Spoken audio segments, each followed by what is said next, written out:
Product marketing.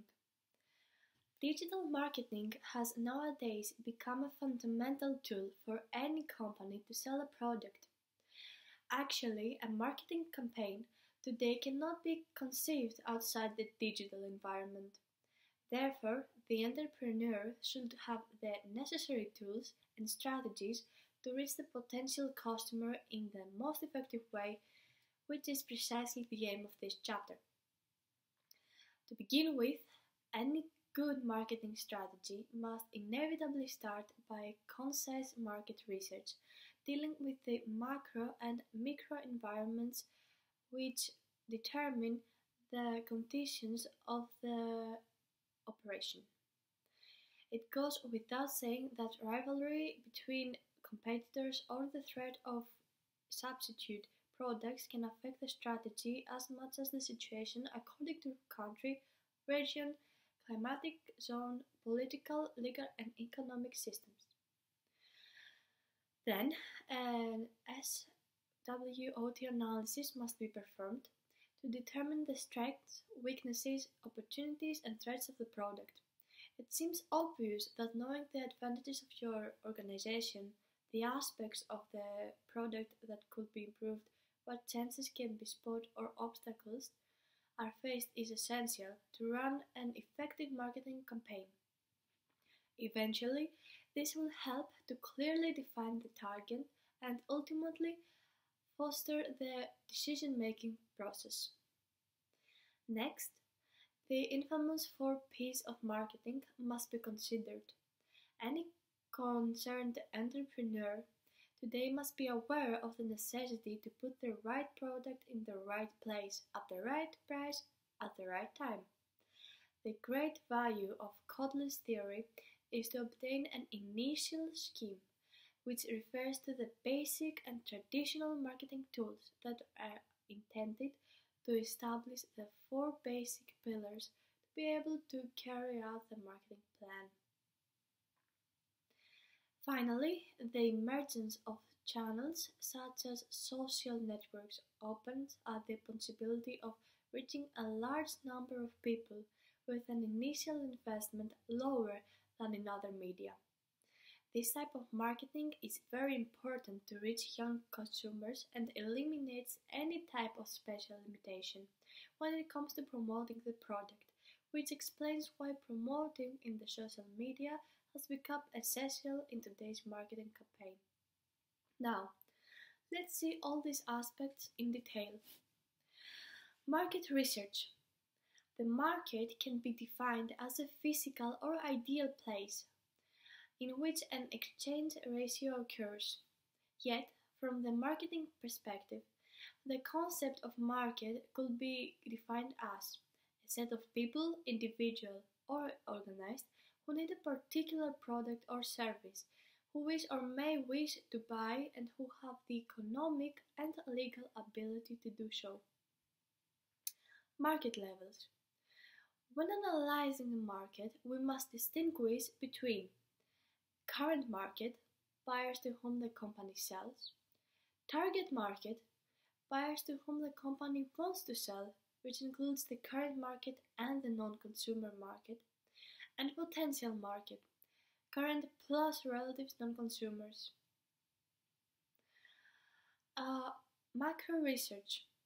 Macro research is the part of environment beyond the company, which cannot be changed. Analyzing the macro environment is useful to find opportunities and threats that surround the company. The elements that should be analyzed are demographic environment. The birth rate in the Western countries is very low, and this will lead to a progressive decrease in population, unless it is compensated by an immigration of young people from other geographical areas. The geographic elements and changes that should be taken into account are population size, number of marriages, population pyramid, birth and death rates, migratory movements, age of emancipation of the parents, and number of family members. Economic environment. Here is where one should study the evolution of national income, interest rate, inflation, unemployment, the exchange rate, and the tax burden. These variables determine purchasing power and influence consumption. Cultural and social environment. The social and cultural changes that most affect consumption usually occurs within the family, like the greater incorporation of women and of young people in the world of work. There are also other factors such as tattoos, light products, ecological products, rhythm of life, payment methods, home size, shopping as leisure, body worship, increased free time, or families without grandparents. Legal and political environment. At present, the activity of many companies is influenced by legislation in the field of environment, toxic products, safety and occupational hazards, and the policy in matters of regulation of commercial practices. All these rules can generate business opportunities or threats for the company. Technology environment. Advances and innovations in the fields of electronics and computers have revolutionized the production processes, communications and transmission and processing of information. Changes in technology have led to an expansion and renovation of offered products and marketing systems.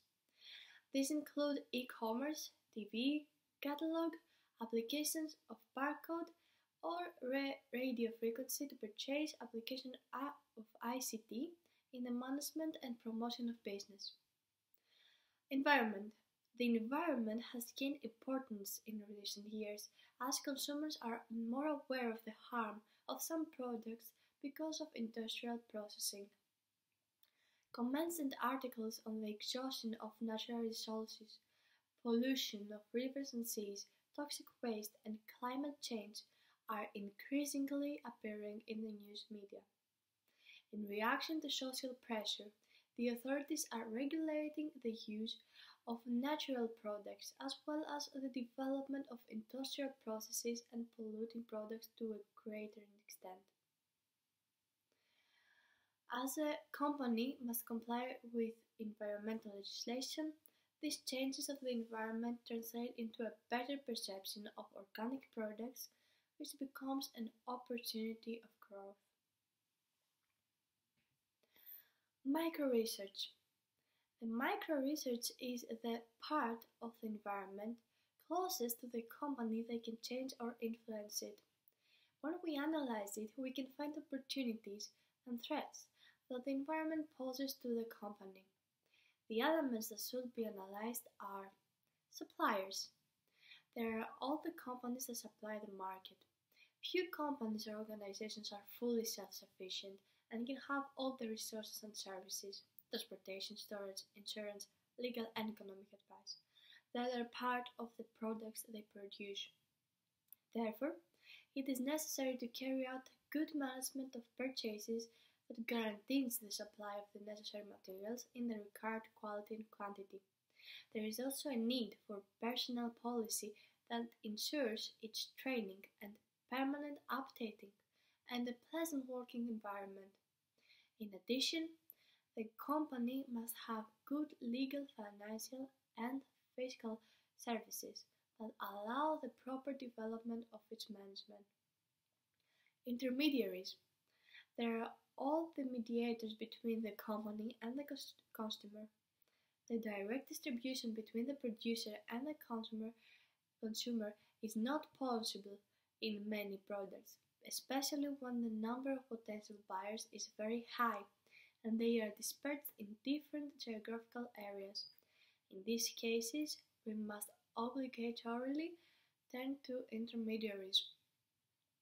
Customers or consumers. They are all current and potential clients in the market. As for customers, it is necessary to analyze the evolution of their business activities and their bargaining power, conditioned by the structure of the market. If customers were few, Their bargaining power could affect the desired profitability objectives, the sales conditions, or the quality of the company's offer. Competitors. They are all the competition companies. Any competitor that survives is because it has a competitive advantage over the others. Therefore, it is necessary to study them as well as their products in detail, taking into account that the more similar competitors are, the stronger the competition will be. To analyze the competition, the company should ask the following questions. What are the competitors of the company brand? How intense is competition in the market? How does competition affect the evolution and structure of the market? How do competitive actions affect business decisions? How do companies achieve and maintain competitive advantages? Identifying the competitors is not as simple as it seems, since one should also take into account the potential competitors, which can originate for different reasons, such as the expansion of the market or product, integration, and/or association. The analysis of the competition, both actual and potential, requires constant and permanent information from it to evaluate its strengths and weaknesses that can in turn create opportunities or threats for the company.